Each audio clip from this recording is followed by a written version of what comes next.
नमस्कार विद्यार्थी मित्रांनो, आज आपण वजाबाकी बघणार आहोत. पण ती वजाबाकी पूर्णांक आणि अपूर्णांक यांची वजाबाकी, आणि ती करताना आपण कोणत्याही पद्धतीचा वापर करणार आहोत. सोप्यात सोप्या पद्धतीने आपण सोडवणार आहोत, म्हणजे जेणेकरून आपल्याला स्पर्धा परीक्षांमध्ये अशा प्रश्नांची उकल कमीत कमी वेळेत आपल्याला करता येईल.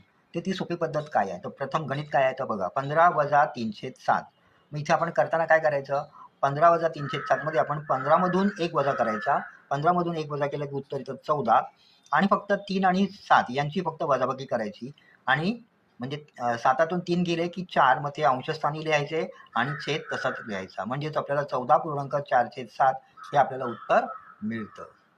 अशाच प्रकारे 24 वजा 4/9 इथे करताना आपण 24 मधून 1 कमी करायचा, म्हणजे उत्तर येतं 23, आणि 4/9 मध्ये 9तून 4 गेले की राहतात 5, मग ते अंशस्थानी लिहायचा आणि छेदस्थानी लिहायचा 9 आहे. तसंच याच पद्धतीने 16 वजा 207, इथे 16 मधून 1 वजा करायचा 15, आणि 207 मधून वजाबाकी करताना 7तून 2 वजा केले की अंशस्थानी लिहायचे 5 आणि छेदस्थानी लिहायचं 7.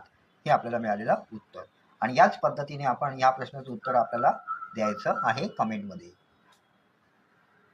एक महत्त्वाची टीप आहे की इथे जो अपूर्णांक आहे त्या अपूर्णांकामध्ये अंश हा छेदापेक्षा लहान आहे, तरच ही आपल्याला पद्धत वापरता येते.